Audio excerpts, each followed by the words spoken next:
in the Melbourne Fringe Festival called Homeward Bound at the Butterfly Club from the 22nd of September until the 25th. So I'm here with Kate McLennan at the Melbourne Fringe Festival, and her show Homeward Bound is playing at Butterfly Club. You won Best Comedian and Best Newcomer in 2006. Did that really was there an effect of that? Yeah, that kind of kick-started everything, I guess. So that was my first one-woman show, so I've been doing sketch comedy up to that point. And yeah, that sort of got the ball rolling really, and then the following year I did Comedy Festival and got nominated for a Barry Award in that festival, and then I guess really the Best Newcomer Award allowed me to go to Edinburgh and perform the show in Edinburgh. So it was pretty massive. I was pretty surprised to get it, but it's yeah, it was really, I think it was a pretty big turning point in my career. Last year you went to more of an autobiographical show. Yeah, with Living the Dream with Fiona Harris. So that was both of us first time on stage performing as ourselves, which I really love, because that being able to have that audience interaction, which gets a bit addictive after a while. And so I was doing a little bit of stand-up at that time as well, and now I do stand-up a lot. So yeah, that was my first foray into it and got quite sucked in.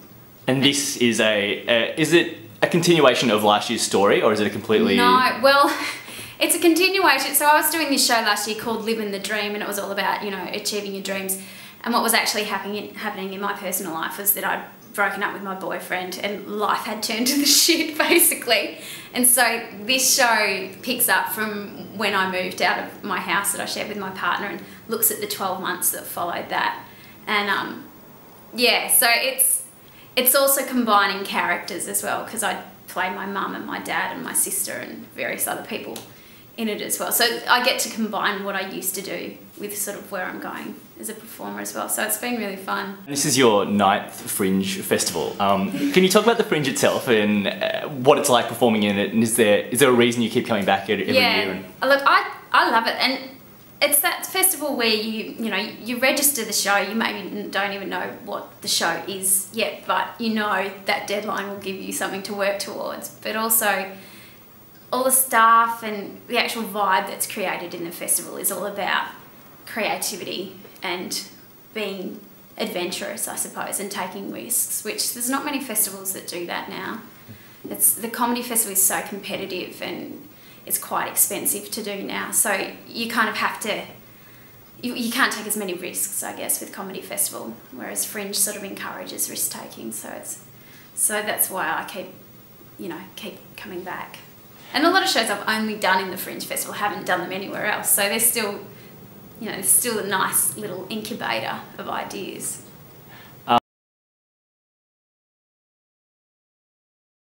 And the process of putting this show together, you wrote it, obviously, and then you worked with a director. Yeah, so I've been working with Celia Pacquola, who is a stand-up comedian as well, and just her shows that I've seen in the past, I was really drawn to them because she combines narrative within her stand-up shows and does it really, really well. And I knew that I wanted to have a narrative flowing through my show. And when I started writing it, there's probably about 3 different narratives running throughout it. So I kind of felt like I was in safe hands with Seals. And she's also worked a lot with me on the script, so it's been great. I think maybe go into it with someone else for a start, like if you can get a group together to do something, because that's where we came out of drama school, a few of us that went to uni together, and we registered the show as a sketch comedy troupe, and that's how we sort of got in there and got to meet everyone. And then you establish all these other contacts as well that sort of, lets you kind of be creative with other people as well. So if you can sort of, get on board with some other people. Having said that, it's still really supportive to do a solo show, but it just depends where you're at in your career, I guess. Yeah, right. But if you've done a few shows and you're looking to do a one-person show, it's a pretty good festival just to dip your toe in the water and give it a crack. Well, I wish you all the best for your show, and thanks very much for talking to us. Thanks, my pleasure.